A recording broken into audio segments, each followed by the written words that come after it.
going to do today is we're going to get started with our seminar, but the first thing that we'd like to do is, of course, thank our sponsors that are really responsible for us being able to do this here. Johnson Development is our title sponsor, and they're the ones that provide us with this beautiful venue, the snacks that we have.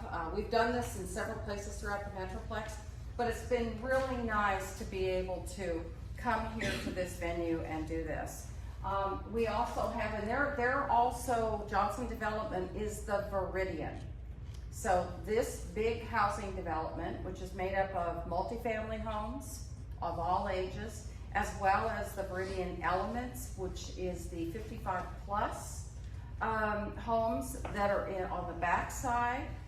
Totally separate area, but the people that live there can take advantage of all of this, is the Viridian Elements. And one of these times when we get together, which we talked about last year, for those of you that were here before, is we'll look forward to going over to the Magnolia, which is the activity center for the Elements. It's supposed to have everything and more that the activity centers have over here. So we'll do that before our time's over. We have Bertha Hurls is here with Dignity Memorial, and I want to give a special thank you to Bertha.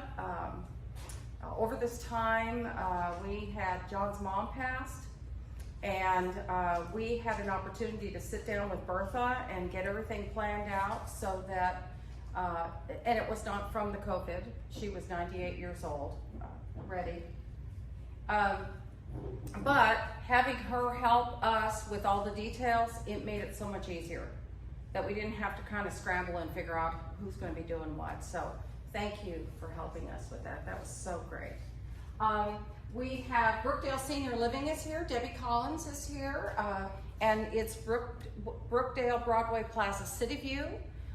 She's actually going to be one of our panelists next month, but it is a beautiful location that has lots of different styles of senior living. So if you're ever out in the Fort Worth area, you want to take an opportunity to visit, I know that she would be more than happy once they can to show you on the grounds. They've got villas, they've got apartments, just really a beautiful place. So we're so grateful that you're sponsoring us.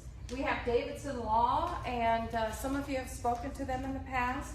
They are both in court this afternoon, so neither one of them were able to make it today. We'll see them next month. We have Dependable Packers and Movers, which is a new sponsor as well for us this year, and that's Dana Taylor.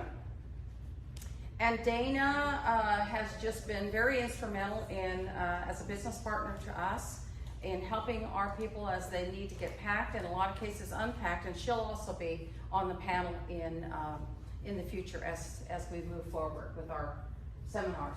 And then we have David Leslie with Mutual of Omaha, and David is on our panel today. Hi, welcome. He is going to be participating with us, and he'll talk with us a little bit more about his program, which is called a HECM. So keep that in mind. We'll learn what the heck a HECM is in a little bit today, but he's a great sponsor of ours as well. Let's go ahead and move forward. Okay, so this is our team. As we've all been scurrying, trying to get everything together today, shame on us for getting here a little bit late. We should have been here probably 15 minutes earlier, but you gotta learn those things, you know. We have, I'm your presenter. I'm Ingrid Sullivan. Some of you know me already. John Sullivan is my business partner and my partner in life. He is also, John and I are real estate agents. And we have been in the business over 30 years as working in the real estate industry. Debbie Ford over here, our clicker, is our operations manager in our office, and she is very instrumental in setting up things like we have today, communicating and negotiating how that's going to work. She handles all of the transactions in our office when we have paperwork that's going back and forth between the title company or with our clients. Debbie's the go-to person. She does a lot of things in our office. She's very, very valuable, and we appreciate her. And we have a new member here in front, Patrick Sullivan. Patrick is our client care manager. So he is working very closely with me as a project manager, and when right now we have a client that is needing several things. She's leaving Midlothian, she's moving to Fort Worth, she's needing repairs done in order to get those things taken care of, she's needing to have her carpets cleaned, she's needing to have an estate sale, and move. And Patrick and I are working with Dana on getting a lot of these things coordinated. So he's our client care manager, and he's also in the process next week. All of you be thinking Patrick Sullivan on Tuesday of next week. He is going to be taking his real estate test. So he'll be another helper in our business, which we're really looking forward to. So, as usual, we've got a lot of things planned out for our seminar today. Most of the questions that you have, I think that you're going to, you'll see through the slide presentation that we're going to do. So we will have time for Q&A. We just ask you to hold your questions until we get to that. I know it's hard sometimes because you're sure that you're going to forget that, but I think Debbie's given you all a pen. You have your handout for the seminar today with your drawing tickets. And then you've got lots of good stuff inside that goes along with the things that we're talking about today. Let's go ahead and move forward, Deb. So today we're talking about aging in the right place. And you know, this is really, I think this is a good time to be talking about this because a lot of things have changed over the last 4 months. A lot of things have changed. People are kind of rethinking, what do they want to do? Are they ready to make a change? Are they going to sit tight for a while? Maybe they're going to do some remodeling and stay where they are. Or maybe they're thinking about the possibility of buying something different because we've been homebound now longer than maybe we are in most cases. And we've decided that, you know, I don't need this much space, or I want something different or different layout, or maybe even building, which is what they do here at the Viridian. So that's our topic today. Let's go ahead and move forward. And the presenters, as we talked about earlier, I'm your presenter, Ingrid Sullivan. And our guest panelists today, we have Don Ferrier. Thank you so much, Don. Don is with Ferrier Custom Homes. He has a wealth of knowledge that he's going to share with us about a lot of our topics today. We have John Sullivan, Realtor, and then we have David Leslie up here with Mutual of Omaha, and each one of them will have a part in our seminar today. So let's kind of break it down. A lot of times I like to talk about us being in the right place at the right size. So when we leave home, for a lot of us, this may actually be where we start. We're in college, we're in the dorm. This may have been something that looks similar to maybe what you had. Ladies, the men's dorm. Let's move forward. Today's dorm looks much different, doesn't it? Kind of a little party atmosphere there for the guys. And then for the women, according to Pinterest, this is the latest girls' dorm. Fancy, isn't it? And then for some of you, any of you can relate to this? We had a different type of setting. We had, on the left, we have the Navy, on the right we have the Air Force, or excuse me, the Army, and that again was a setting that was much different from what you had at home, maybe your own room at home when you first left home. So we've got a different setting there. And for some of you, as time goes on, maybe you grew up in a farmhouse in the country, or maybe some of you grew up and had just a little small house because your family was tiny that you grew up in. Or for some of us, maybe you owned a lot or some farmland and you had a modular home that you could build there so that you could really take advantage of that. Or how about this? You moved up to something like this. Or maybe you had something like this that had the big porch on the front. Is that here? Okay. Something on the front porch where you had a big front porch that you could sit out in the afternoon. Or how about the next one? Here's another home. So your family's grown. Any of you relate to these different types of homes? And maybe it was a school district. You wanted to move to a different school district and you needed a bigger house at that time. Or something like this. Or how about this one here? Move to the suburbs. Now our houses are looking a little bit different. We had maybe an empty nester in one case, or maybe you needed something a little bit bigger with a 3-car garage, but you wanted the newer, the updated at that time. Or how about this one? Needed more space, a bigger lot, you've got a bigger family, you want to be able to enjoy the benefits of having more space. Or here, gardening. I thought about you, Galen, when I pulled this slide in there. Now that you're retired, one of the things that you do really well is gardening. And this is an opportunity for you to really emphasize that. Or how about the next one? The bigger house, your children loved swimming, and now you want a place for them to bring their family so that they can be in the pool and enjoy the pool. Anybody relate to that? Yes? No?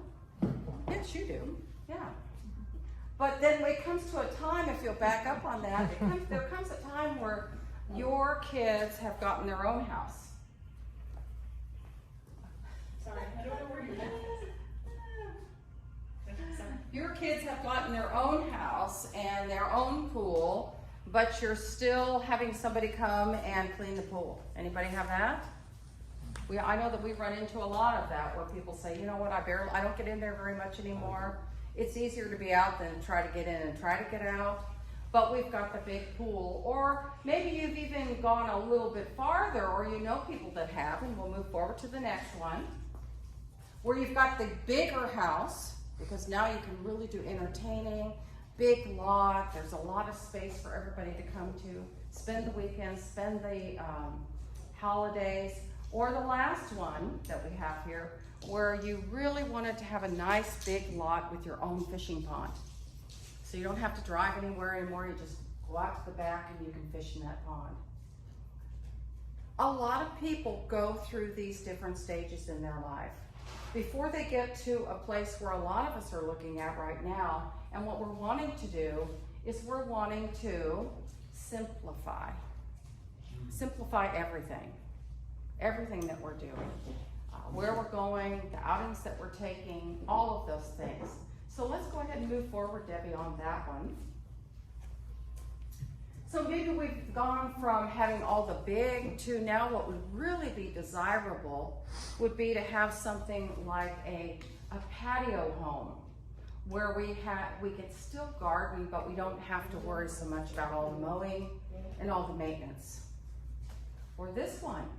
Maybe we're more interested in a duplex. And a duplex would provide us with the comfort of maybe having someone next door, but a smaller space so that we can manage that better, lower maintenance. Or here on the right-hand side, we're looking at another item. This is a townhome. Now I know for most of us, ourselves included, we actually had something like that when we were in Colorado. We prefer to be in a one-story because it's easier all the way around. So today, and you have this schematic in your handout, we're going to talk about living in the right place for today and for tomorrow. And some of the things that we're actually thinking about as we're going through this is things like, well, I think I'm going to stay put. And if I stay put, am I going to remodel my home? Or am I going to just retrofit what I have? Because what I have is pretty good, but it just needs some adjustments. Or maybe I'm thinking about relocating because I want to be closer to my kids. That might be a reason. Or I want something a little bit different. And now what I need to decide is if I relocate, keeping those big things in mind, for a lot of us, it's our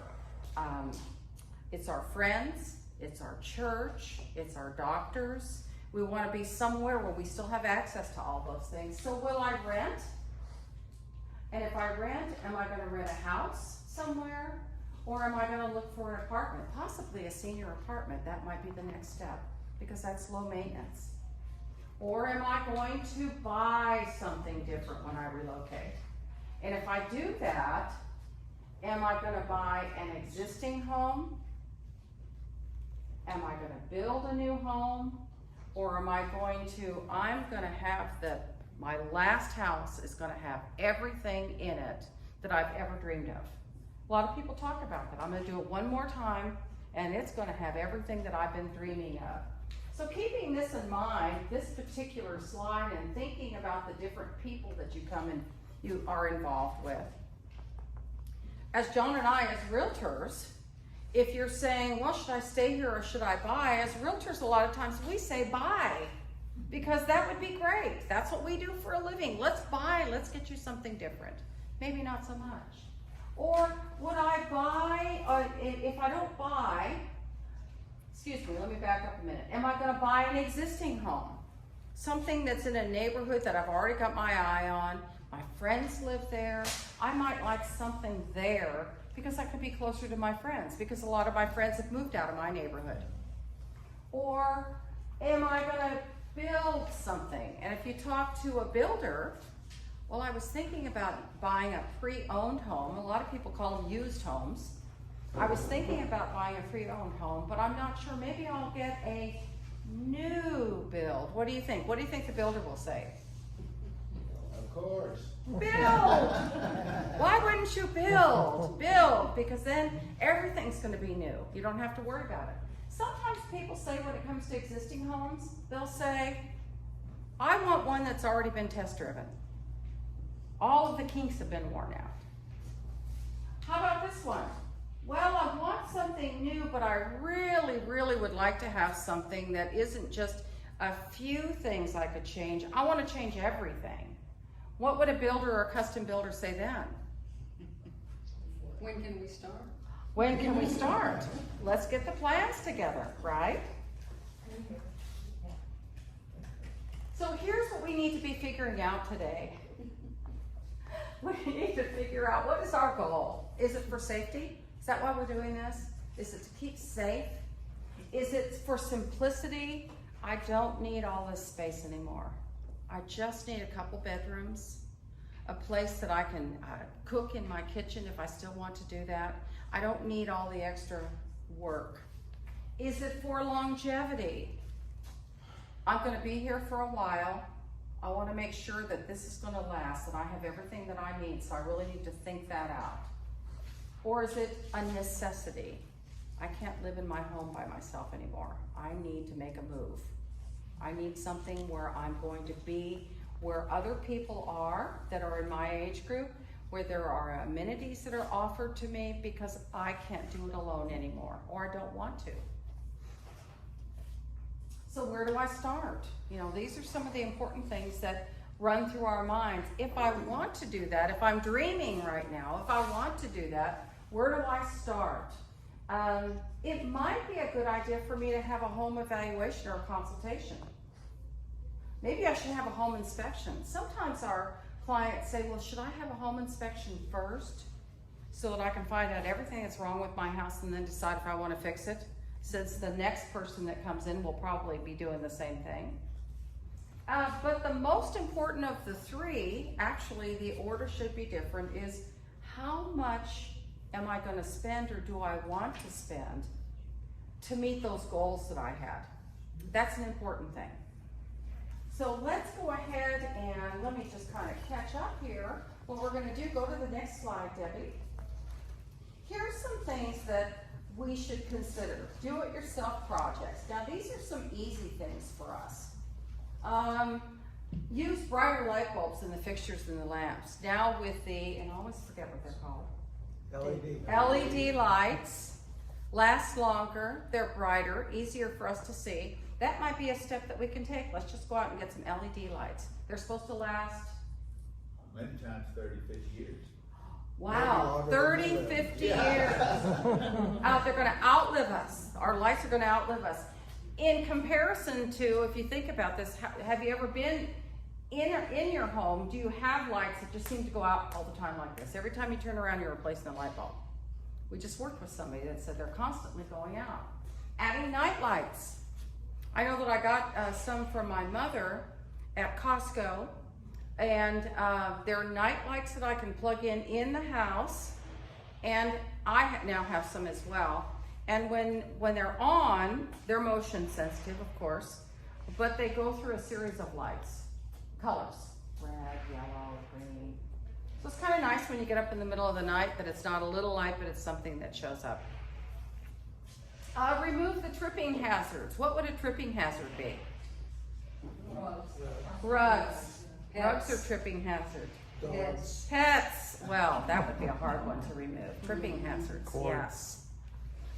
Different areas of your carpet. If your house is carpeted, you know how the carpet has a tendency to go like this after a while? Maybe take care and stretch it. That would be another thing that you want to look at. Secure the rugs to the floor, which we just talked about, and we're going to be doing that in that Midlothian house. Change out the door handles to the lever style so that you're not having to worry about if you're getting arthritis, for example. It's not so hard to turn the door handle. You remember back when your kids were little, did you have those grips that you would put on the door handles where you could actually pinch them and turn the door handle, but your child couldn't? You know, that's something to think about. So the lever style, most of the new homes now are being built with that extra, probably all of them. Most of them, it's Yeah. owner's choice, a lot of them. Yeah, exactly. Add rubber bath mats to the tub or shower. Here again, that could also be a tripping hazard, so be thinking about that. Adjust the hot water heater to 120 degrees or below. Why is that important, Don? Well, you may get it hot and not realize, stick your hand in it and go out. Until you get in there and you burn yourself. Sure. Or smoke detectors throughout. You know, the whole rules on having a smoke detector are much different. It used to be that you could have them outside in the hallway, but where do they have to go now? Well, the code's changing all the time, but you basically have them in the bedroom, and within a certain area of the living areas. But the main thing is when you're sleeping. Right. So, you know, if you don't know there's a fire smoke, that you have the alarm to tell you. Right. And they have to be smoke and the CO2. Okay. Yeah. If you're going to be changing them out, smoke and CO2, which is an important thing to keep in mind. And the inspectors these days want them to be in the bedrooms, not outside the bedroom in the hallway, but in the bedroom, so that you know that something's going on. Add large house numbers to the outside. Why would you do that? It's good for easy visibility. Well, so that you could see them, so that you can see them yourself. But the other part of that is, more often than not, when we get older, we have more visits from the EMS to our house. And it's really great if you put them on the curb of your driveway, because then they can see where you are. And I will tell you, as a real estate agent, now we're getting to a place where there are signs in the yard, but not always. And it's really nice to be able to see what address that is versus you parking your car and walking up to the wrong house. So taking care of the large numbers on the outside is important. And then here's another tip that we have: keeping a phone and your car keys near your bed. Well, the phone's pretty obvious. Why would you keep your car keys by the bed? You can punch the button and it'll alarm the vehicle. That's right. You know that button that sometimes you press that gets you all frazzled because you don't know how to turn it off when you didn't mean to? Well, there's a good opportunity if you have that by your bed and you hear something going on and you don't want to get up to check it out, you can go ahead and press that, and that alert on your car is going to be going off, hopefully deterring whatever it was, probably an animal, but hopefully they're gone at this point. But those are things that we could probably do by ourselves or have somebody help us with, a friend help us with, but there's other projects that we really want to get a professional to help us with. It's important to do that so it's done right the first time. And I'm going to have Dawn actually come up and talk with me about these. You know, what we're seeing here on this screen here, some of the identifiers: wider doorways, varying counter heights, raised dishwasher, wheelchair accessible, and raised outlets. Talk to us a little bit about this and we'll move on into another slide. Sure. Just a little bit of history about myself. My grandfather actually came over to Texas from Scotland in 1881 to work on the Capitol building. Then went and built about 50 different stone buildings, mainly churches and courthouses throughout Texas. My dad and his brothers continued the business as Ferrier Brothers Bridge Company, building bridges for TxDOT. I grew up in that, you don't have a choice when your dad's in business. And at that point in time, and then I've been in business for almost 51 years, and we specialize in custom homes that are very energy efficient, very sustainable, and about half our business is remodeling.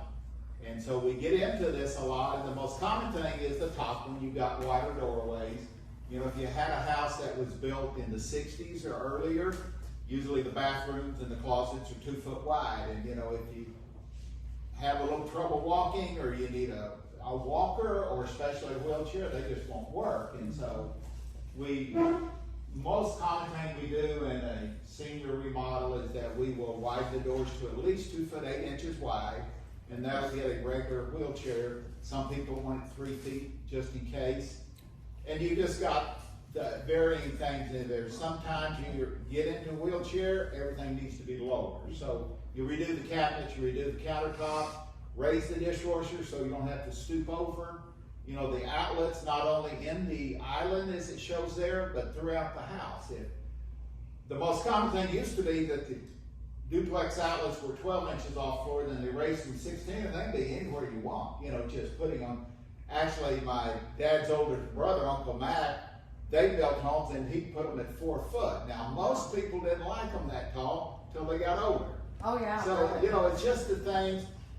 In the home building, it's called universal design.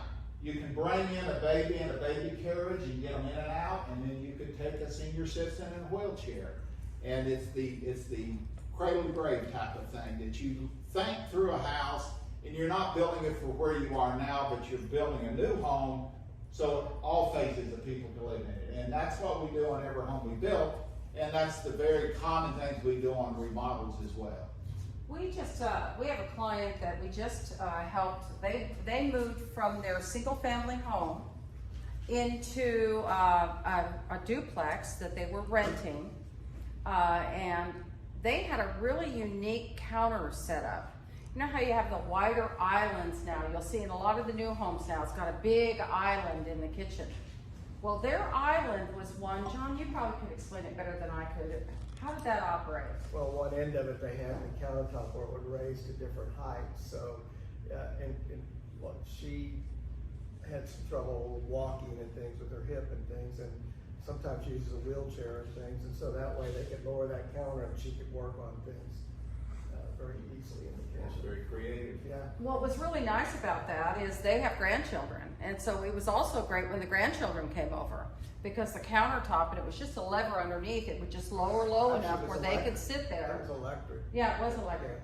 Yeah. Or if you wanted to make it tall enough where you could stand up, the way that they described it, kind of like having a bar, but it could stand up, you could press the button and it would raise it up high so that you could stand up on it like this, or for their friends that were taller. But that was built in like that. And a lot of the newer homes now, if that's what direction you're going, look to see if they have the raised dishwasher, because that makes it really handy. Or they have the microwave that's lower versus higher, so that you can see that as we seem to get shorter as we get older versus taller. I know that's been the case for me.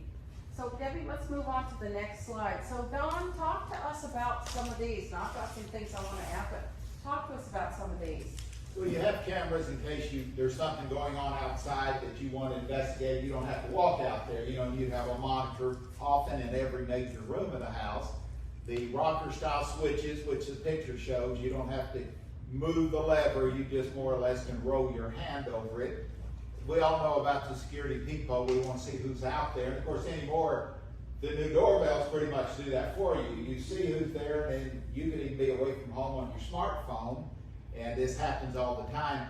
Was over at my sister and son-in-law's house, And they had told me going over there and get it. Well, I got there and my son-in-law called me and he said, "What are you doing at the house?" And I said, "Well, Heather told me," well, she didn't tell Travis, but so they knew I was there and they were glad it was me, but scared them at first. Photo sensors, you know, off and on, sometimes with the daylight, sometimes with dark, sometimes with just motion. Problem, of course, is outside with motion, a bird or a raccoon could go by and they'll turn it off and on. Some people don't like that, some people do like that. Of course, floodlights give you plenty of light if you want to see what's going on. Motion sensors, again, you don't have to turn it. Something turns on and you want to know there's something moving, you can see it. Hardwood flooring, that way you don't have carpet or something you might stub your toe on, of course. And there's all kinds, you know, you got wood, you got bamboo, there's all kinds of tile and such as that. And there's also luxury vinyl now. There is luxury which is vinyl. very That is a popular. very hot topic, it really is. We put a lot. The last is the insulation. That is, we've worked with the Department of Energy when we were a partner with them, but on about 40 different projects. And the insulation here in our hot climate is 4 times more important than the insulation in the walls. Now the west wall gets close if you don't have shade over there, but the hot sun baking that roof coming on down to the house, what's up here is on average again 4 times more important. And there's one thing Ingrid and I've talked about. Encore, you know, is the wholesaler that provides electricity to about 70% of Texans. And they have some aggressive incentives to help you improve attic insulation. Part of it is if you're all electric, they give you more. If you're partial electric, they give you less. If you're somebody's low income, you really go to the top of the heap. But it's not just insulation, it's anything for air tightness. And I don't know if that's on the next slide. It's One of these coming here up. anyway. So 2 things I want to mention Please. before we leave this slide. On the smart home features, Dawn mentioned the Ring doorbell. Just keeping this in mind, when you leave your home, when you move from your home, that ability to see through that camera is typically something that's hooked up to your system. And we just recently had 2 different situations where our clients had moved.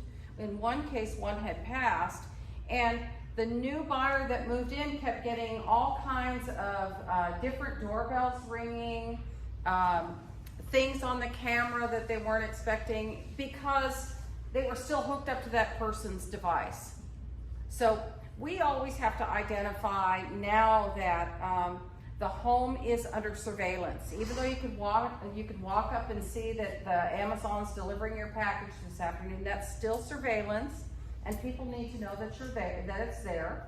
So that's important because we want people to know that they can be heard. Example that I have on that. Your husband wants to be heard. Okay. Okay, take it away, John. While we're talking security cameras, interior security cameras are good for your protection if somebody comes in or to record it. But Ingrid's mom, who lived Can in you hear him okay? who lived in Farmington, New Mexico, and her nearest sibling was 4 hours away. She didn't really know her neighbors, and as her health declined, they wanted to be able to check on her. So her brother installed a few security cameras in areas where her mom hung out, even out on the back patio. So it wasn't to just spy on her, but in case something happened, like if they called and couldn't get her and were worried about her because they hadn't talked to her, they tried for, half a day or whatever, they could start looking in the cameras to see if they saw mom around. She's outside or So something. that's becoming common for safety reasons too. Yeah. It was comforting to us, obviously, but it was comforting to her too, because we could check in on her anytime, say, hey, what's that you were making this afternoon? I saw you were over there at the counter, looked like my favorite something, but it was really nice to be able to have that, especially because she was long distance. The other story I was going to tell with respect to the smart home features, I had a house on the market in Carrollton. My seller lived in Florida, but she actually happened to be here during that time. And she called me one afternoon and she said, oh my gosh, we're getting an offer on on the house. I'm so excited. I'm so excited. I said, how do you know that? You weren't there during the showing, right? Because you're not supposed to be there when they're showing it. You weren't there. No, I was not there. I said, well, then how do you know that? And she said, because the agent stood with her client at the curb and I saw it on my camera, Ring camera, and I heard him talking about writing an offer. It's so exciting. Well, guess what? It wasn't an offer on that house. But I mean, it's really kind of interesting when you have that Ring doorbell. You can hear people talking that are walking on the sidewalk in front of your home. So it really picks up. All right, Don, here's what we're looking for. Sure. This is one of the, this is a home that we had that we're doing some major remodeling. They were mainly interested in energy efficient improvements. They bought the home, lived there about 2 years. It was, quote, eating their lunch on the heating and the cooling. And they also wanted to make some kitchen remodeling stuff.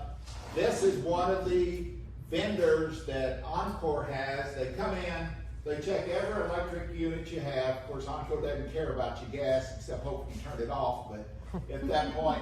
So they come in and you can see the heating, the cooling, the hot water, the lights, the appliances, you know, photovoltaic to create electricity they did not have. And then just the basic service charge from their retail. So what they did is the brown is where they were, and then they had a list of improvements. And if they did all the improvements, they dropped from an average, if you go to the top center, $3,798 going on up, Ingrid. Okay. There you go. Okay. They go down to $2,076. HERS Index is a home energy rating system. U.S. Department of Energy came up with that. And so what happens is the average home that was built before 1907 is about 160 to 200. And you're trying to get to 100 is their goal. So it brought it down to 90 and it met that goal. Then you go to the information for the lenders and the appraisers. It just says if they were needing to take out a loan to pay for this, okay, here's our payback that we would see on that. And you see the top there, 7,116 cost, the weighted measure, it would take that many years to total pay for everything. Oh, okay. But they would also have a deal, they'll give you your number one item, and that's nearly always sealing the house. You got leaks in the house, it's going from there. Number two is usually if it's 77 or older, and they won't be here, it's another sheet, but that'd be sealing your ducts. Because the average home of 77 years older is 35% or more of the air in the duct is leaking in the attic. You know, it's just not doing any good. But you just go down here, they're talking about bank returns. You know, what can you expect to get back? So you take over to your right, those two gray charts, and see that's the same as the top center one. So it's just what you do. So you get some dramatic things, and again, Encore has money every year. It's called Taking a Load Off of Texas. And you could put that in, Taking a Load Off of Texas. It'd take you to a website, and you would put in your zip code, and they'll tell you who their certified contractors are for that area that could work on your home. And they typically are the ones that fill out the application. They want the work. They have to be certified. So they're the ones trying to get you on board to get the job, but it helps you in the end. So if you go to Taking the Load Off of Texas. Mm-hmm. Okay. Take a load off of Texas. Okay, great, all right. But you go to Encore, Encore.com, and you can find all of this there. It's pretty simple, Encore.com. They typically have about 70% of the amount of money every year that people want. So they get it to most of the people, but not all. So if you apply for it this year and you don't get the money, well, next year you're further up the list. Oh. So they don't meet 100% of the demand for it, but they meet about 70%, which is a lot, that most people don't even know you can get assistance for this. So my question for Right. you would be, is it hard to qualify for that? No, it just, if you don't have a newer home, we've all seen the deals where they're trying to build more coal plants, they've all been turned down. The Metroplex and all of Texas is just exploding with growth. it's so expensive to build a new power plant. It's so time consuming and doubtful that coal plants were the cheapest to build can get built. Oh, okay. They're investing in, let's reduce so we can still supply you with the power you need. Otherwise, they may get these California brownouts and blackouts becoming a problem in Texas. So they're challenged to get enough power for future needs. This is the one way, and they're being pressured into it by the Department of Energy, but let's reduce what's there. You know, we build some of the most energy efficient homes in the United States that typically use a third to a fourth the energy of a new home. But how far you go that was up to you. But the huge housing stock, of course, is existing. And the huge numbers of those are just not energy efficient. Wow. So you would go on from there. Yeah. Well, let's move on to something else that we have here that's important. So now we get to some of the remodeling things that we might want to consider. So as we look at this, the obvious here is the step downs. And what's the number one thing that older adults end up in the hospital for? Falling.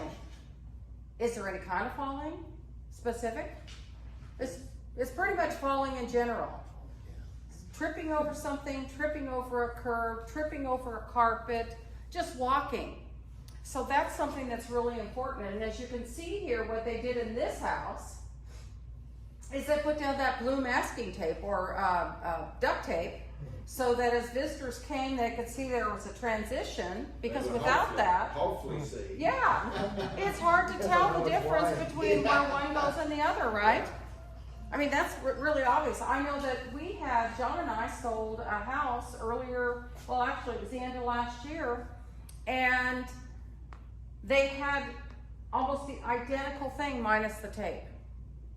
And we were talking to the homeowner in the foyer, right there in front of the front door, and we were talking to them, and I don't remember exactly what the situation was, but I backed up, not realizing I backed off the step, and I was on my way. I mean, the momentum, and of course I ended up with some pretty great bruises. Luckily enough, nothing broken.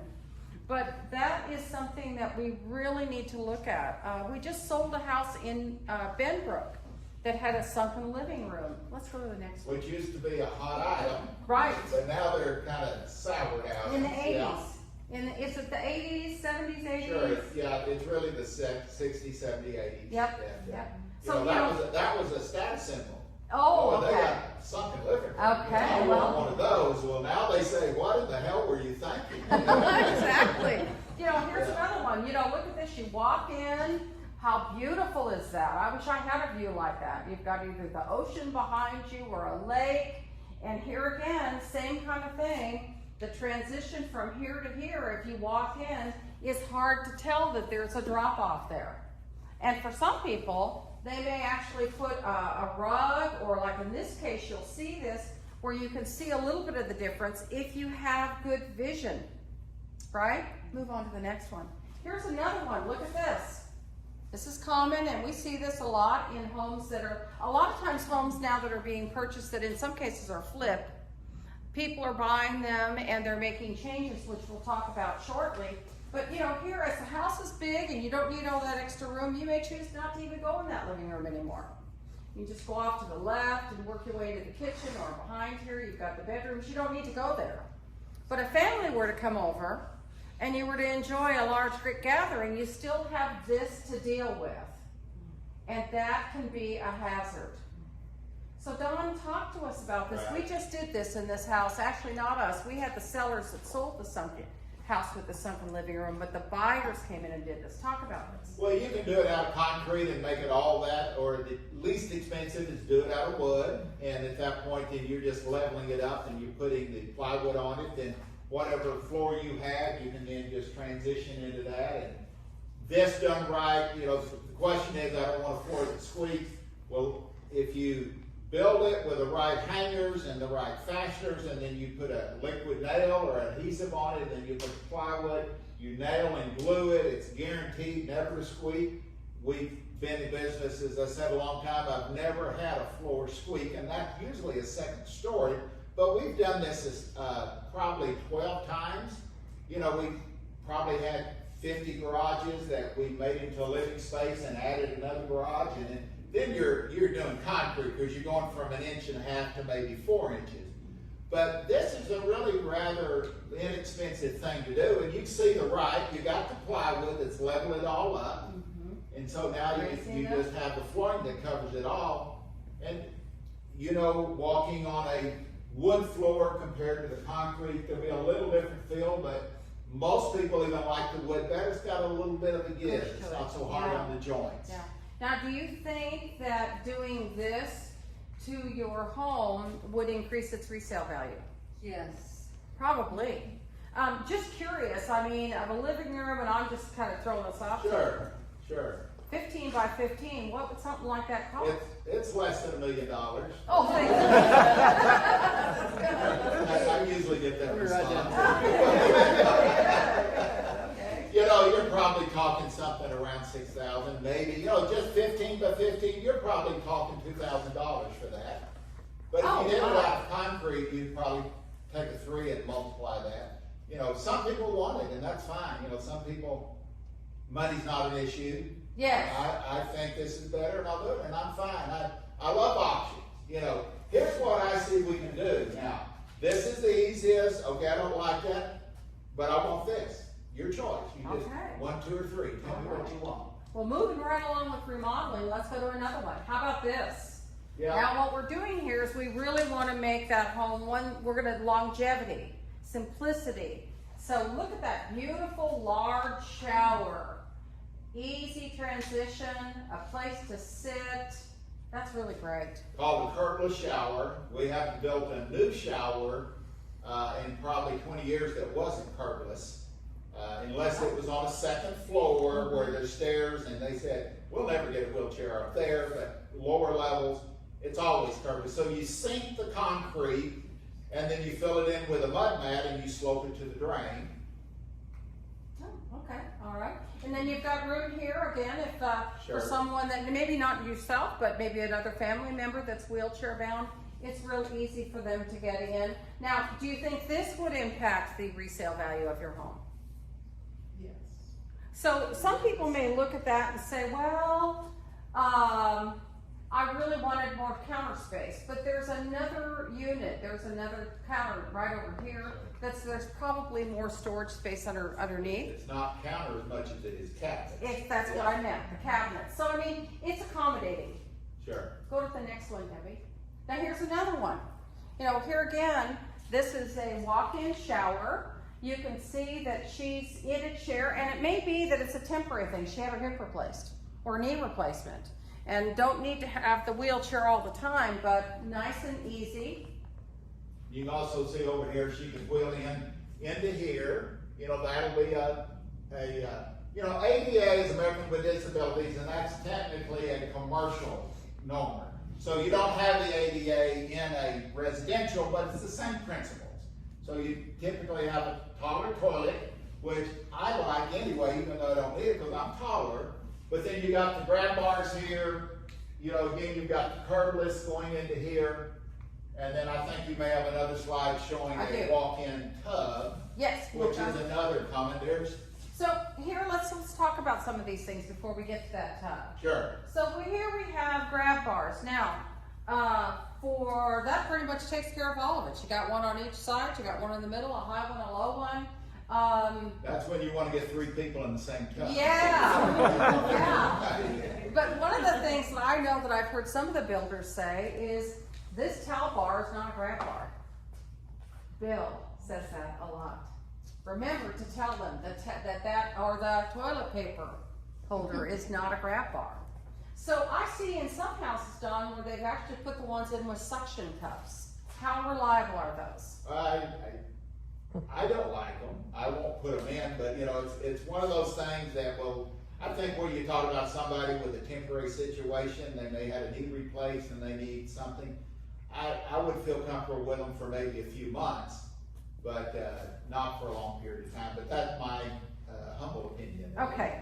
So if I wanted to take those off of there though, would I have to retile that tub?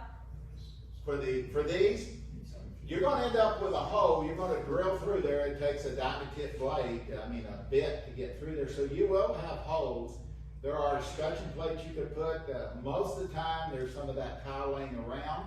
Now, they don't seem to get cleaner in the tub, I don't know why. Yeah. So sometimes you can tell the difference. Okay. Yeah, alright. we made the mistake once about 35 years ago. The guy wanted to tear out the tub. It was rotted down at the bottom, and the tile, it was a shower, not a tub. But he wanted to save it and reuse it, just adamant about it. And we did that, but once we finished, didn't look like the same at that point in time. He wasn't happy, and we had him sign a deal we can't guarantee it. Yeah. Well, how about this? Do you Here's see the this thing, on? we just finished a home for a 72-year-old gentleman with his wife, and his 99-year-old mom is going to be at a casita 1, and her 85-year-old mom's going to be in casita 2. But all of the 3 houses have this. They're in a little compound, and these work really well. It's an existing unit. This is one of several devices. You can get in, close the door, and then you fill the tub up. And then you let the water out, hopefully before you open the door. Kind of like the Panama Canal in a way. Yeah. You want the water on one side of it anyway. But you'd have to sit in it while it's filling. You would have to. Otherwise, climb over the top. You don't. You go back to stepping over it. Yes. That's right. Okay. So, but most people just barely. What I've seen, the lower rim there, I'm just too short for a change. But anyway, you would have that. They typically don't want it up here, but they want to be able to set in the water, and you can get it that way. And maybe you're sitting there for 5-7 minutes, and the same thing for the draining. Oh, okay. Okay, great. So let's go to the next one. Yeah, here's another one. This is more of a vertical. This is more of a shower stall that they put it in. Same thing. Now you can tell you can get in deep water here if you want to real quick.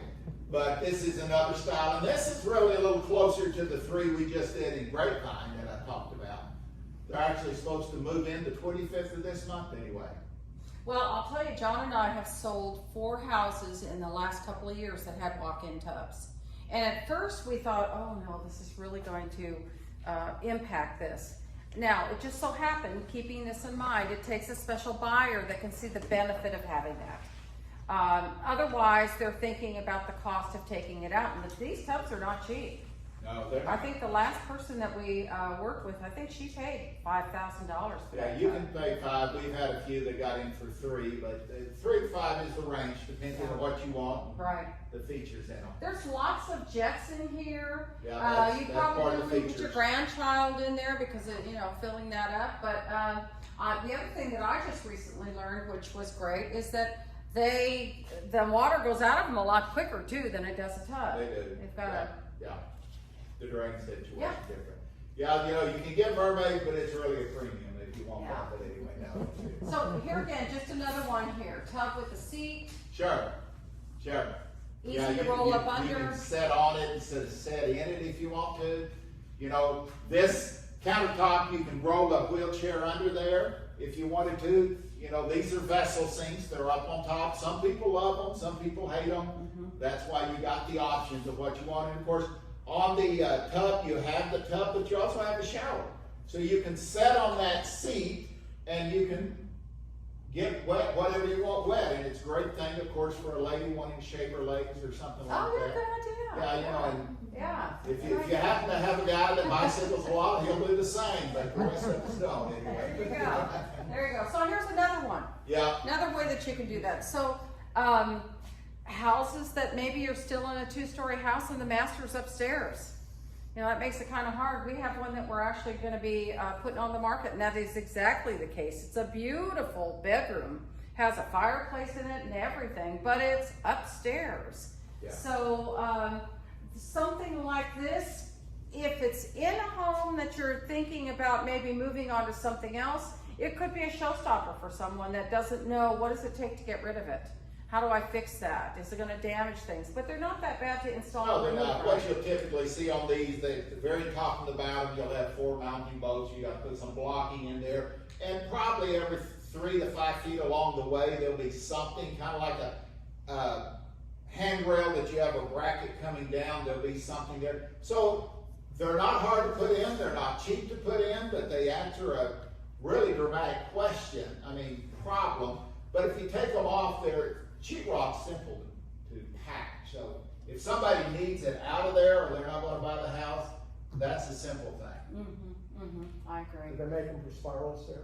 Yeah. You know, I don't know that they got that creative, you know, that's a good question. You get dizzy on your way up Well, there. they would, but they got so busy, everybody quit using Yeah. it anyway. But seriously, a lot of houses have the half step. Oh, yeah, they got a landing, that's a tougher. Yeah, that Yeah, would be you for got- you sure. almost- I had seen one home that had it, and it just had a little short assist, and they had to get off and get up to the next. Oh, wow. But, you know, it's a double decker.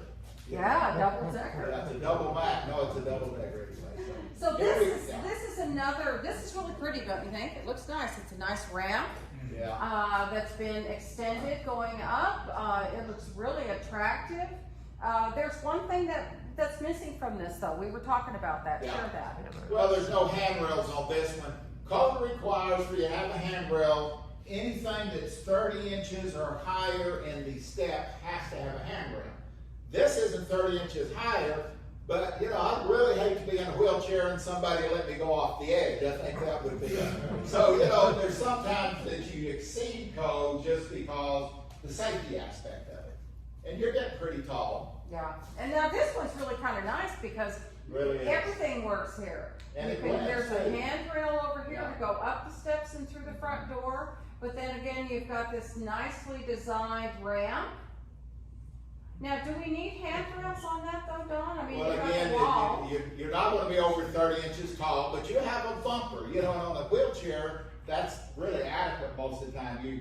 You got something to bump against and, you know, in case whoever's pushing you and they get a little distracted on the phone and say, where'd grandmother go? You know?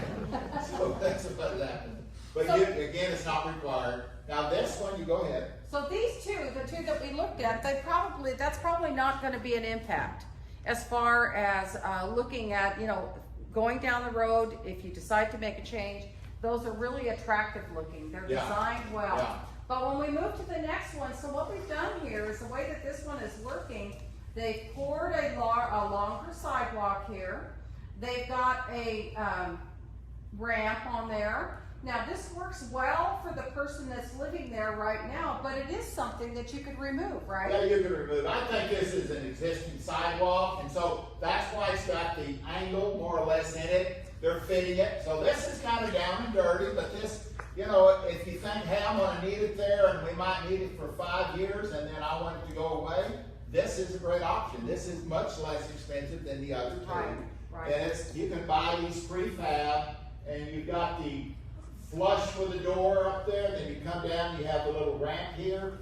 You've got the handrails again. You're not 30 inches tall, but that, you really need it. It's got the little toe kick, as they call it, from right here to here. So, you know, that way you don't have to run your foot, fall off of it, or the wheelchair wheel doesn't bump and go off of it. So those are a less expensive, something that are typically put up for a temporary use for months or years, and then they're gonna be taken. And not really that much damage, I mean, when you're taking them away. No, you really don't.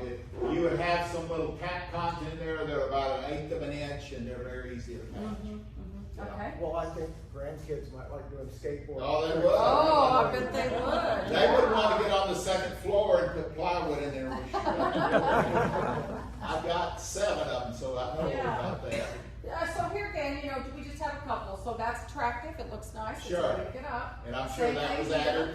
This one would be required by code, because most time the steps, by code, the step cannot be over, you know, and of course, a lot of things are poured outside of code, but if it's in code, 7 3/4 inches is the tallest step you can pour. Most of them are 7 1/4 to 7 1/2. But again, you got 1, 2, 3, 4, so you know, you're at that point, you're on that spot that you're probably 30 inches. So you have to have that on both sides to make that work. But it is obviously a hazard. It's not a very big space. Right, exactly, Yeah, exactly, good luck with a wheelchair, but if somebody just needs assistance, you know, that's good. yeah, right. So, Don, thank you for helping us with Thank you. that. You know, here we've kind of talked about this as we were going on, as we're looking at modifications, because the name of our seminar is Aging in the Right Place. Are we gonna build, buy, or remodel? And these are some things that, you know, we're always looking at. Right now, we're looking to make it work well for us, because we're staying in our home. We want to make sure that all of the improvements that we make are well worth the money that we're spending, as well as looking at what is it going to cost if I have to make those changes later. That's really important. And John, one of the things that I was going to ask you just briefly on this before we move to the next slide, did you have any input for this? And make sure if you might want to use your mic just in case.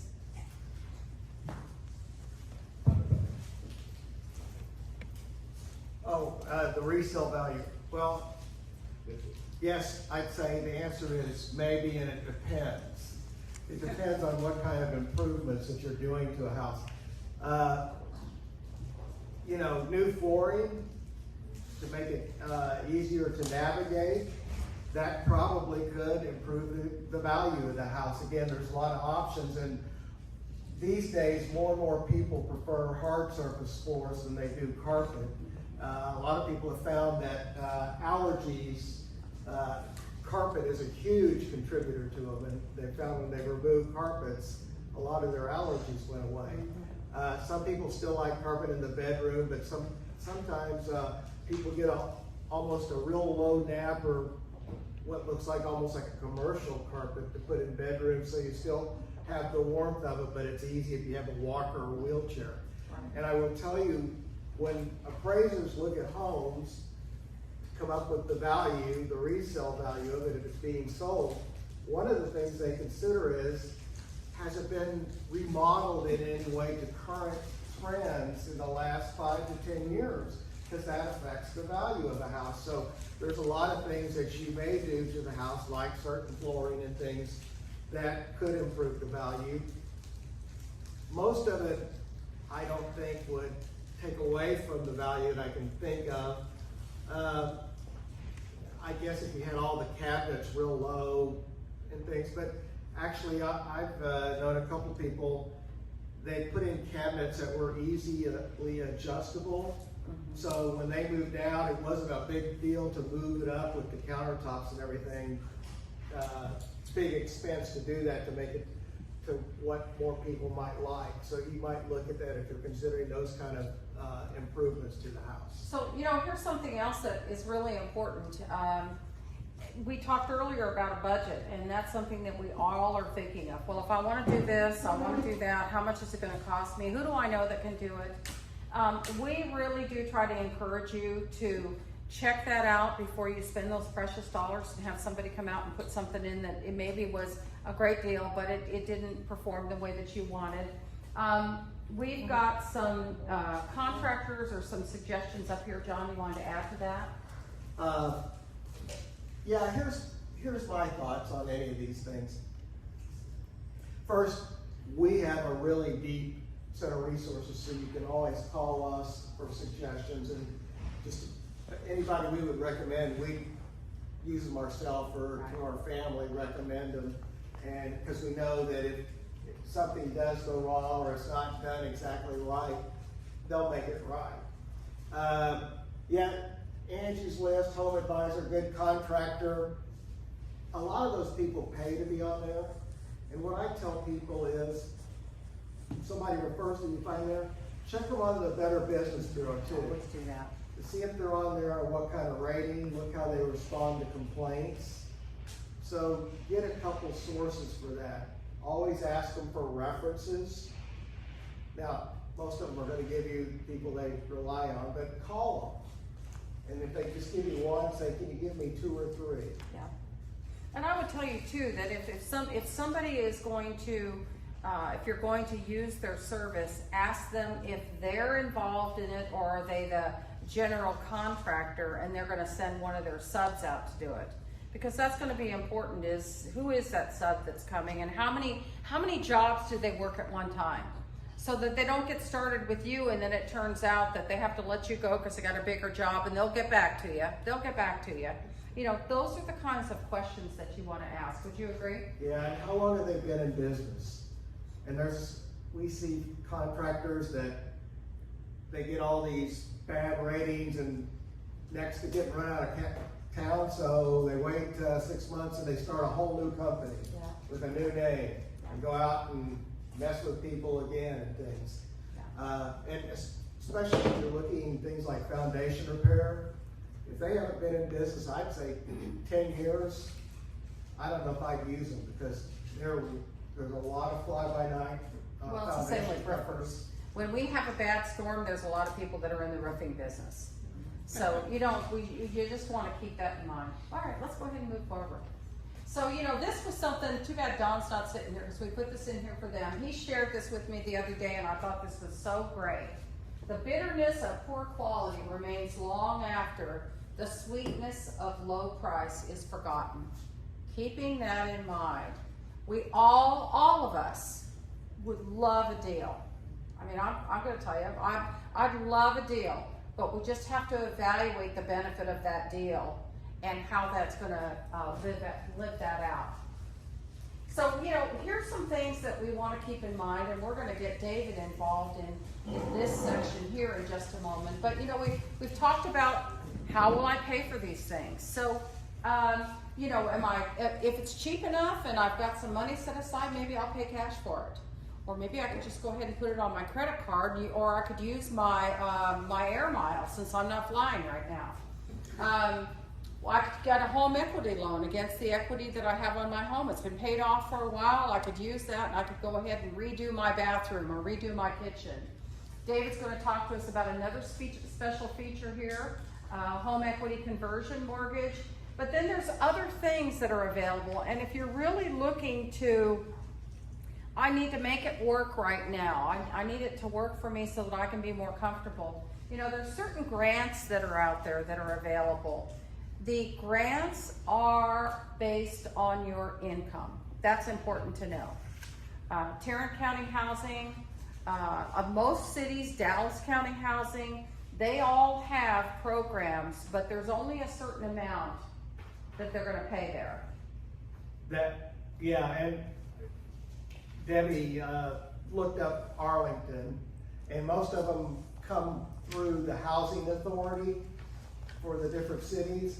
And a lot of times they just have a certain pot of money. A lot of times it's based on income. I mean, right now Arlington has grants for up to $24,500 for eligible repairs, which are electrical, heating, plumbing, fixing structures like foundation. They have to be done by a licensed contractor and meet code, of course. Then they have something called architectural barrier remover, which can be used for installing ramps and grab bars and sometimes adapting kitchens. And then there's an emergency repair program. So this is for people like if their air conditioner goes out, they might be able to get a special request for $5,000. Keep that in mind. Also, Department of Aging and Disability sometimes has resources to help people. Here's another one. I'm a member of a Kiwanis Club, and I know in the past we've done projects for homeowners, seniors, and in need, like build a ramp. And we also have key clubs, which are the high school kids, so we can gather them and do projects. So check with service clubs like Kiwanis and Rotary. They sometimes do projects for community people in need. And then also that last one that we have there, volunteer assistance, Meals on Wheels. I have gone out and delivered meals, and they actually have a setup at their location in Richland Hills, where they're able to go out and do small jobs for people. They have air conditioners, for example, if the air conditioners go out for the people that they're helping out with their meals. So that's another place that you can check out if you really need to do something, but you don't really have the package or the cash flow to do that. What do we have next, Debbie? So David, we've talked about a lot of different things today. David's gonna come up and introduce himself and tell us, we've got 2 sections for him, so we only wanna talk about this one right now, David. Okay, Tell us how that would work for them. so a HECM line of credit, so how many of you guys are familiar with the HELOC? How many of you guys are familiar with the home equity loan? If you owned your house free and clear, say, but you wanted to go to the bank and get a line of credit that you could use for some of these repairs. Are y'all familiar with that at all? Most people are familiar with that.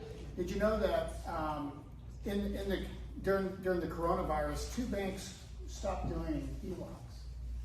Were that Chase, I believe, and Citi. I can't remember the 2 banks, so don't quote me on that. The 2 major banks said we're no longer doing those. In the past, in 2008, 2009, banks can actually freeze that line of credit. So let's say you took out a HELOC and you waited a couple of years to do it, and we hit into some sort of emergency situation or some sort of economic downturn. They can actually freeze the line of credit and say, hey, I know we said you could have 50,000, but you can only have 10,000 because home values have gone down. So a lot of people aren't aware of that. And that's a disadvantage of a HELOC, is that the line of credit can be frozen. Okay. And that's what the first one's talking about. On a HECM, a line of credit will grow regardless of the home's value. So a lot of times the reason they're freezing that is they're expecting an economic downturn in the housing market. That's why they would freeze that. On a home equity conversion mortgage, that's not the case. What's another term for that? A home equity conversion mortgage is most commonly heard of as a reverse mortgage. So, I mean, so a lot of the things that we're talking about here with the HECM or the reverse mortgage, they would be able to use that to do the remodel jobs that we've been talking about. Yeah, it's actually a resource that you don't often realize you have. And that is the value in your home. Using a reverse mortgage, it's similar to a HELOC, except you can actually make payments on, you don't have to make payments on it. Whereas with a HELOC, you have to. Is that what you want me to talk about, some of those things? My parents actually had that. They got a reverse mortgage, and they got it for the purpose of setting it up as a line of credit. So that if something were to happen to them medically, like having somebody come in-home health care, something like that, they wouldn't have to tamper with any of their other money. So they used that.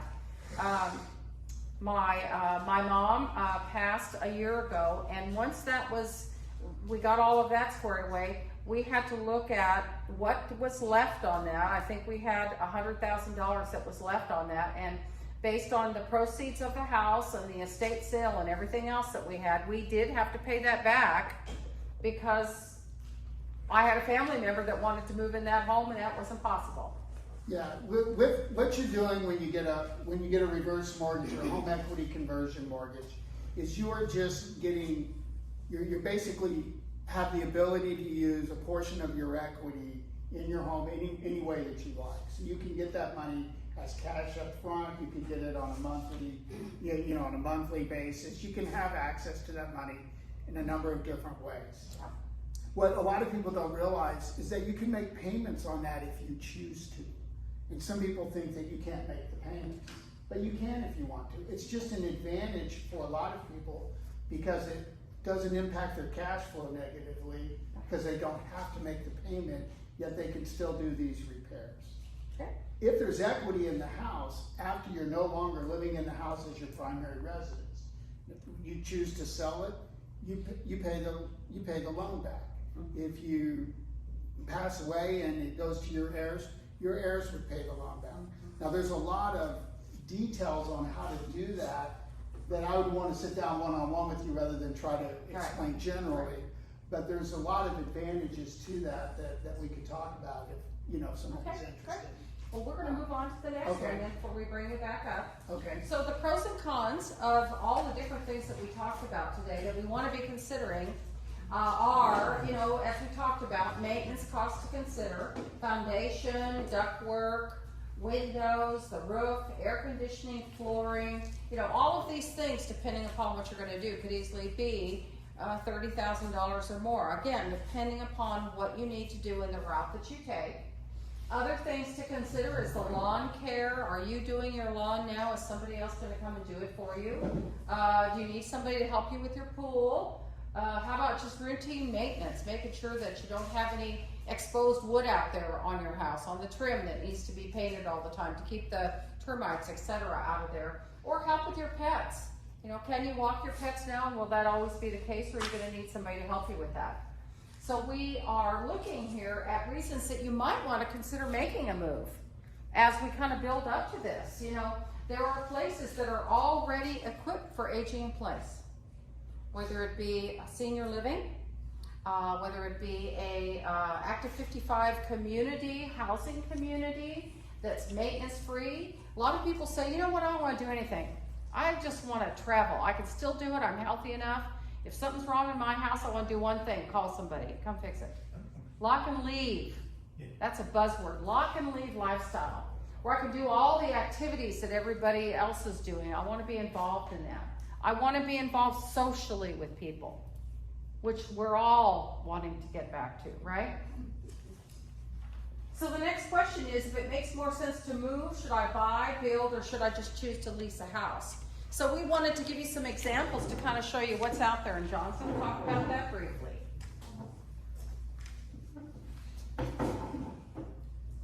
Yeah, first here, these are new home constructions, but these are in active 55 communities. The elements here is for active 55 adults, so you have to be 55 years or older to move into these homes in the elements out there. How many of you have heard of Del Webb? Del Webb was the genius that actually started, I think, active 55 communities. Was it the late 50s or early 60s, Don, something like that? I think it was 60, but I don't know. Yeah. But so they're becoming more and more popular. And so there's one, they're all around the metro area. This particular over here on the, to be your left side of the screen, is in Allen, called The Legends of Twin Creeks. I think they just started developing that in less than the last year. Many of them are 2 bedrooms. And some of them may have a study, but most people don't need an extra bedroom. But some of the communities, as we'll see over here, or this one, have larger square footage. That's 2 bedrooms, 2 baths. But in some of the communities, you can even get a second story for like a game room for the grandkids or something like that when they visit. It's got the latest energy efficiency. So Don is talking about the big energy savings, and that can affect your budget greatly. I mean, a lot of these homes, you're looking at summer and winter, an energy bill of under $100 a month. You'll see many, they've got HOA. So over here is What is HOA, John? homeowner association dues, property management is part of it. So the one on Ocean Breeze is $11.50 semi-annually, so $2,200, and that includes front yard maintenance, so you don't have to worry about that. Most of them pay for the water and the sprinkler systems for all the public areas and some of the lawns. Maintenance of the common areas. Most 55 active communities have nice clubhouses, which are great meeting places, and pools, and the Viridian, if you get a chance to look at the elements. I think their Magnolia clubhouse will be finished sometime in June, but they've got incredible pools, bocce ball, I mean, You name it. Cooking. you name it, everything out there. This one is the Viridian. That's 2,446 square feet. I believe that's a David Weekly home. 2 bedrooms, 2 baths. The dues out there are $284. So that includes their community clubhouse and pool and everything are just for the Elements community. People that live here in the regular Viridian can't use those facilities. But the people in Elements can use this, the sailing center, come here and reserve this community center, use all the pools here as well as part of that maintenance fee. I think it includes front yard maintenance as well, and then all the maintenance of the public areas there. Okay. So that's new construction. That's brand new construction. Pre-owned and Yeah, people say pre-owned used homes, these homes. are just a couple of examples of some in Fort Worth, little 3-bedroom, 2-bath. We look for things that were built in, mid-2000, because most people don't wanna go buy a 1960 home Right. unless it's been Not totally really updated and rewired and everything else. It's just a lot of maintenance. But, these also have homeowner association dues. Usually sometimes there's a community pool, but there's managing the public areas and taking care of the lawns. Right. A lot of people say, what do I get for that? And Well, we then don't they- have a pool in here, but they're gonna make sure the entrance into the neighborhood looks nice and neat. And as well as they pay a property management company to manage all of that too. Right. Some self-run homeowner associations disbanded and went to voluntary because of all the paperwork you have to file with the state to run a homeowners association. And that's why they hire property management companies to manage all of that and all the board of directors and all the paperwork they have to file with that. So that's the big deal with the management companies there. Those two homes were under 200,000, and I will tell you, though, just about all those homes, they'll have multiple offers the first week they go on the market, because that's a really hot market. They're in what we call that sweet spot. Underneath 3, they go pretty quick. So here's a couple of other different ones that we Yeah. have. These are attached homes, Townhome. duplexes they call it. Townhomes, some people call them villas, that's the new fancy name for a townhome or a duplex.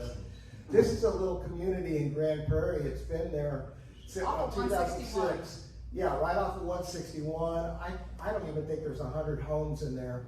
And usually when one comes on the market, it's under contract, or somebody that lives there knows somebody that wants to move in there, so, but they're nice, and their HOA takes care of front yard maintenance, exterior maintenance.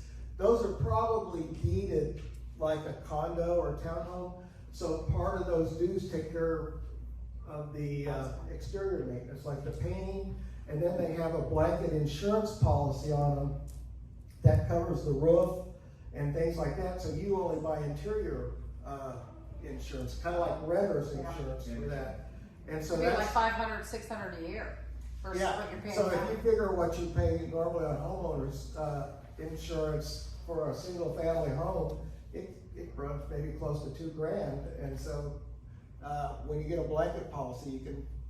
This take is, out. I think that these homes right here, John, I think these are Grenadier homes. Yes. They're townhomes. They're out here in Viridian. I think they're all sold out. This is a pre-owned one here. Yeah, they're Notice doing the some more. top right, universal design, Yeah. that means it's made for everybody. Yeah, and Grenadier builds really nice homes, and they've been building universal design since they started, I think. And again, these are townhomes or villas, and they have the blanket insurance, so you'll save some money on homeowners insurance. And you do have a breakdown of the universal design in your packet today, just so you kind of know what does that mean, what does it include. Okay, And now then- I wanna just mention this one before you talk about this. A lot of times people will say, you know what? My home has been paid for years. That's the last thing I want is another mortgage. I just wanna find something that's gonna fit me for now and I wanna rent. So these are examples of a couple properties for lease. This is over Warren Central Arlington. 2-bedroom, 2-bath, 1,200 square feet, 1,200 per month. That's really inexpensive for renting a property. And you kind of get what you pay for on those. The thing about renting a pre-owned home like that, or this, there's no universal design in there. It's no different than living in a normal house with the 2-foot wide bathroom doors. And so, are you really being safe? And we'll have another one where we're talking about other senior living options, but the new communities like Brookdale and things, Right. they take those designs into We'll account. talk about that, that's our next month. So that's what you're getting there for just a lease. Right, for leasing options. So it's really hard because a lot of times people will come back and say, oh, I just want something that I can get for $1,500 a month. And they are out there, but it's hard to find. And the zip codes that those properties are in are sometimes good, sometimes not so good. It's hard to find in that budget. Let's go ahead and move forward. So David, we're now to your, we're just about to the end of our presentation today, but now we're going to talk about we just talked about newer homes, whether it be a pre-owned home or a brand new home. So here's that other option that you mentioned as a reverse mortgage, but now talk about this. Right, so this is, if you're considering a purchase, if you paid attention to any of those prices on the homes they showed, you can actually do a HECM for purchase, and you could buy one of those homes for, based on your age, but right now about 50% or so out of pocket, including closing costs. So if you saw a price up there for 384, well, I can't do that math, 300,000 or 400,000, you'd be looking at about a total of 150,000 out of pocket, and then you would be into the new home, and you would not have any mortgage payments. You would just be responsible for your taxes and your insurance. Yeah, so I ran one for Ocean Breeze. It's a Normandy home, and you can see if you're age 70, the home's price is $384,051, and this you get into that house including closing costs for $180,519. So it's just a thought. You saw some of those down as low as $200,000, and what this does is it helps someone who's selling their home and maybe they don't want to come out of pocket with other expenses, you know, from a 401k or other assets, but they don't want a mortgage payment either. And so it allows you to get a little more home maybe than you thought you could afford using this program, yet still not having a mortgage payment, which is part of the goal. Now again, like the other program, if you choose to make a mortgage payment, you can. And so, and then you're just, you know, reducing the loan balance in the future. So, and again, I'm happy to talk with you on more specifics because I know we don't have a ton of time.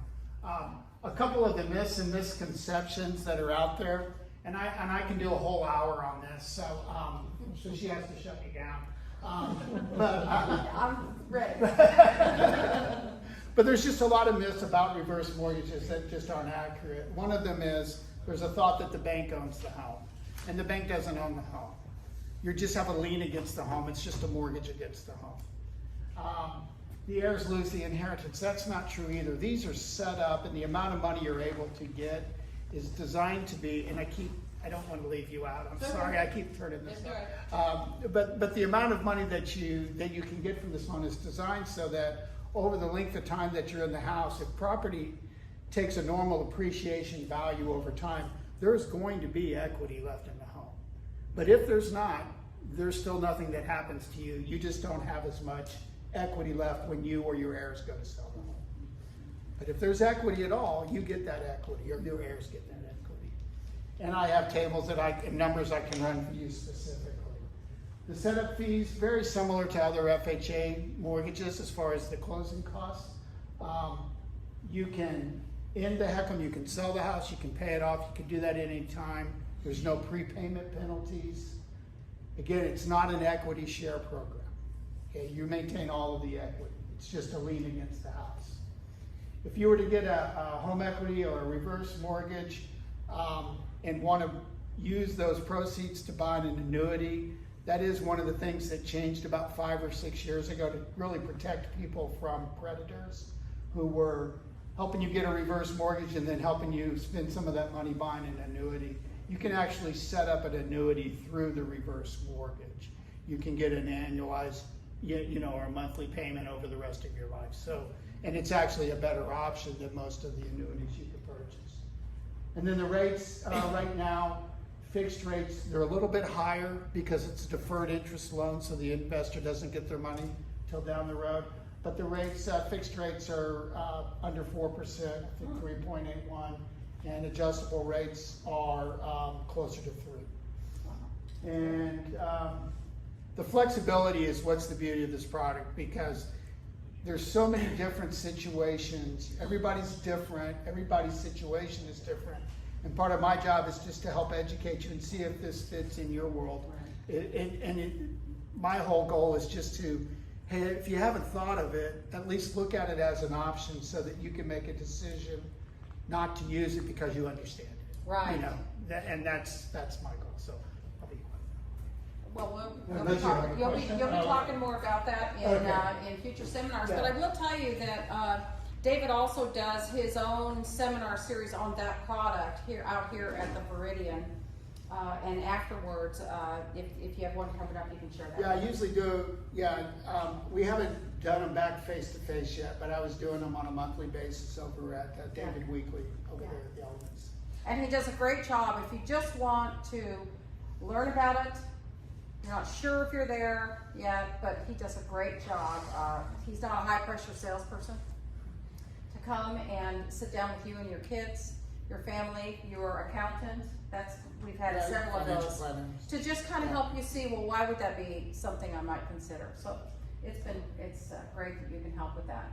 So I want to just we're at the point where we want to be able to do our Q&A, and I wanted to thank Don Ferrier with Ferrier Custom Homes for taking the time out of his day.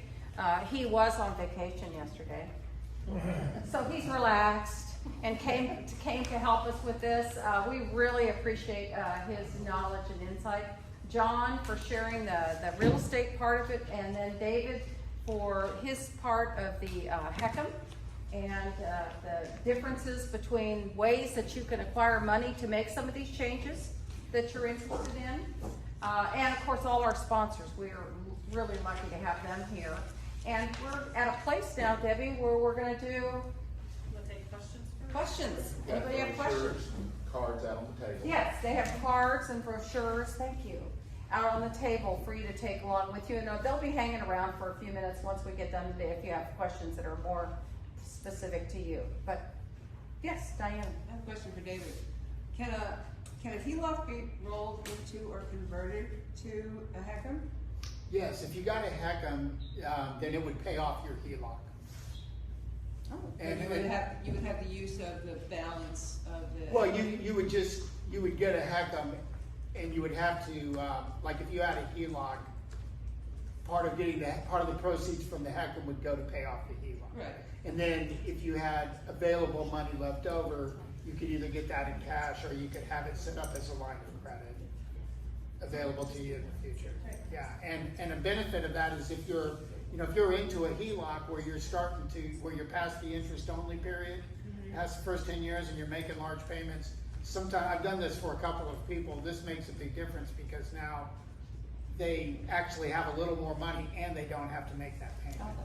Does it go the other way as well? If you have a HECM that you could convert it to a HELOC? Sure, you could pay it off You can anytime. make payments. Yeah, you can always make Okay. absolutely. Great, thanks. I have three questions for Don here. Yes, sir. One has to do with elevators. Okay. The other has to do with changing windows out in your existing home. Right. And the third one has to do with what we call enhanced air filtration. Okay. I noticed on a couple of your slides. Spend a spin on that. Sure, well, Would you elevators repeat are the all. question too, Don, so we can all hear? Okay, the question was on elevators, that's number one, and, they can be a challenge in an existing home. We've had several homes that typically an elevator is gonna cost you somewhere around $6,000 to $10,000 for a residential elevator that's either a one person or a two person. And, with that, we've had homes that we actually built the shaft and then it's storage downstairs and storage upstairs and you just cut it out. But if you don't do that, you're gonna usually need to have a minimum of about 42 inches. Now, some of them are round and can fit into a different space, but there are companies, what I do in these kind of situations is I have the elevator specialist come out with me and he says, okay, we got 20 different designs, let's figure out which one fits here, if any do, and sometimes they don't, Then you get into the stairs and what you saw there, you have a seat assist. And those are always less expensive, but they also are a different look. So, would it be advisable to put one in if you needed that kind of advantage, if you had the space? Is this on a new home or is Existing it? home. Yeah, the people we put them in did need it, but planned that's their last house they ever planned to live in, and so they were making those kind of plans. So, you know, to frame the shaft, and again, you just use it, you know, the slab has to be sunken, so that way the bottom of the elevator goes down below the slab again, so you're curb free. And then we just put a wood floor in it, and that way that floor can be taken out, that floor, and so the framing of the whole thing maybe cost an extra $1,000, but everything, including the blocking's already there. So then you can come in and every you know, it's bolted to it, the rails are is what it is. Oh, okay. And so you would have that coming from there. Yeah. And the amp was third, but what was number two? Well, number two has to do with, is it worthwhile changing out the windows? Because I noticed that the payback on that example you gave, where they spent $7,000 or so, about 4.5 years. Right. So, you know, we probably might save about 5 years, so is it Yeah. worthwhile putting in like 30? That's a very, very common question, because windows are purely, more than anything, depending on, again, on how long you're gonna be there. And typically 4 to 5 years, sometimes, you know, depends on how many windows you have, how big they are and such. And another thing a lot of people have is, you got a day that got up to 90 degrees, but now it's gonna cool down to 55. Well, will you open those windows to get airflow in there? And the older windows are painted shut, so you can't open them.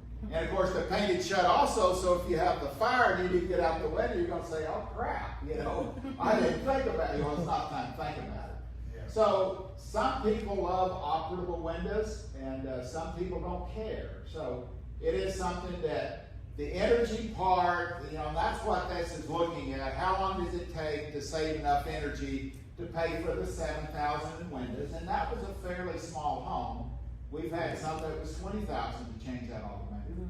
But it's also the looks, you know, the ability to get airflow in there if you want it. So there's a lot of features besides just the whole thing with how much it costs. And really that comes into the remodeling, one of the things Ingrid had on there.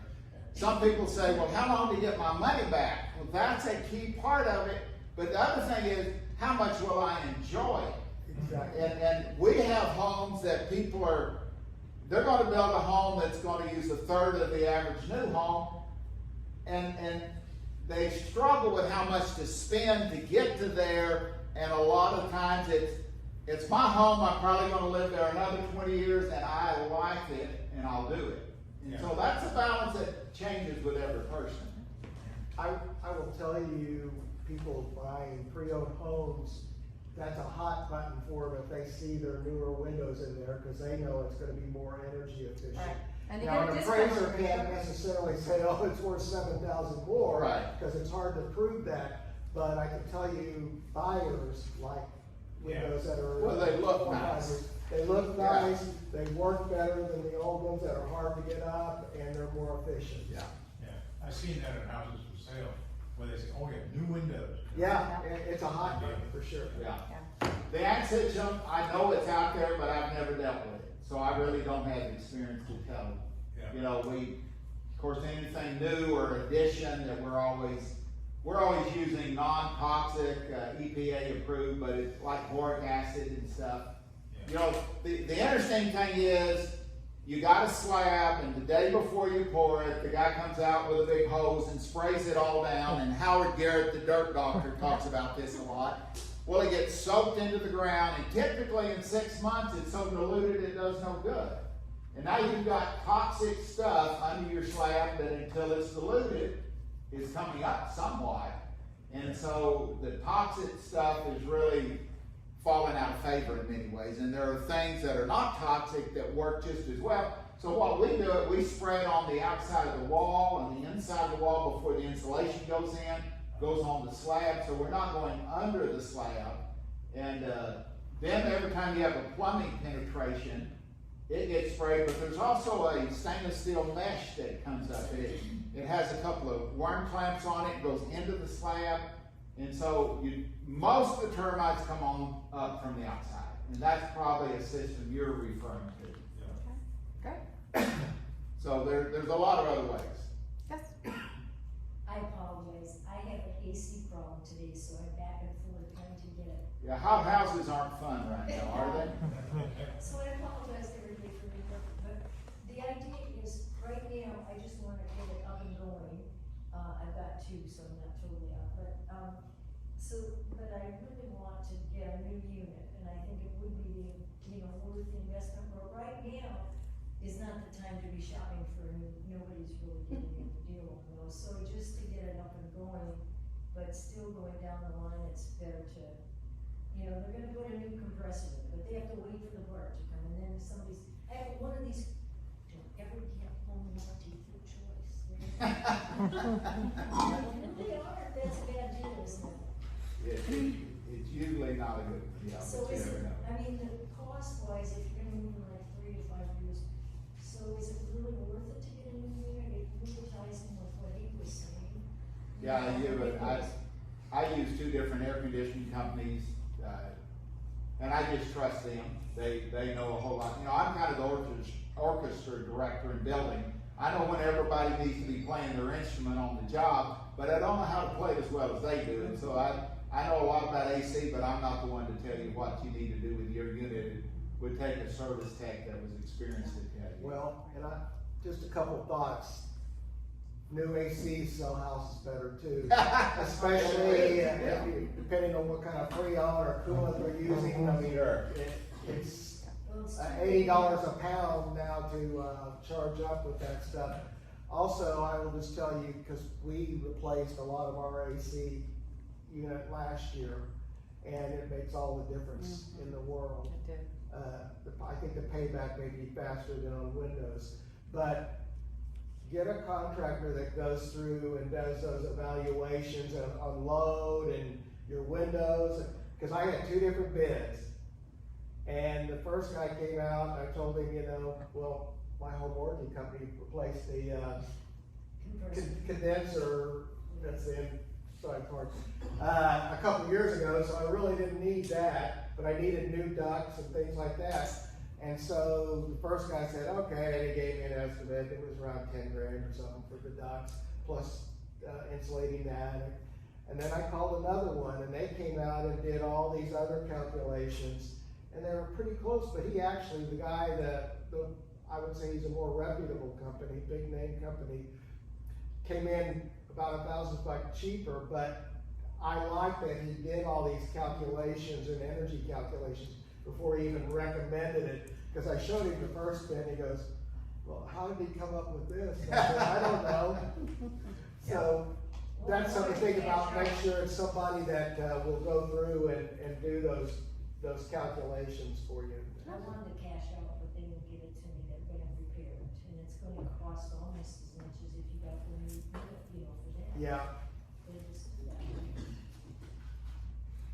I have a question. I guess it goes back to Dawn. Are the benefits to retrofitting a home to this enhanced air quality system, both from an environmental standpoint and an energy standpoint? Right, well, we deal with a lot of people that have allergies, asthmas, and they come to us because we build a very energy efficient home, and the three big keys on energy efficient. The number one is keeping that hot summer sun out of the glass and out of the house. Because I may have an R60 wall and an R100 roof, which is phenomenal and very airtight, but if the sun's pouring in, it's an oven. We're holding whatever temperature, but airtightness and insulation and keep controlling the sun are the big three. So airtightness is a real key in making it work, but once it's airtight, then you have to be very careful about what you introduce to it. You can have a sick home. So if I've got cabinets, if I've got carpet, if I've got paint that's got volatile organic compounds, VOCs, and they've got formaldehyde in it, and now it's not leaking like the 1950 home did, well then you're polluted. So you have to be very careful. But a tight house with the right material, we double filter the air. And so you will have, we always follow Energy Star. It's more or less a third party confirmation we're doing it right. Yeah. They have two options that are supplementary. One is Indoor Air Quality Plus, and they address all of these things, and we always certify that. And the other is, water sinks. So we're reducing typically the amount of water we use in the house by 2/3. So there are things that, making it tight is good, but the other option is you gotta be careful. Yeah. Thank you. I would just tell you that what we see a lot of times, especially for people that are getting loans to purchase a house, especially if it's in any home, but especially pre-owned, the top 5 things are the roof, the air conditioner, the foundation, the hot water heater, and the electrical. Those are all the big deals that the lenders are looking at, and all of those things, they want to see that they're in good shape and that they're gonna last. So if you're looking at over time, what things should we be looking at updating, not just for ourselves, but thinking forward, those are the things: the roof, the air conditioner, the hot water heater, the plumbing, and the electrical. Good job. And the foundation, did I say that? Almost said Foundation. foundation first. Foundation, I think I skipped plumbing before. Yeah. Foundation. And people say, oh my gosh, foundation. What do they say? It's not if you have foundation Yeah, it's problems. when it's- the clays we have around here, and especially the older homes, just were not designed properly, yeah. It's somewhere. If you've got paneling in your house, that's an extra reinforcement. But if it wasn't there, there's probably something going on behind it, right? Yeah.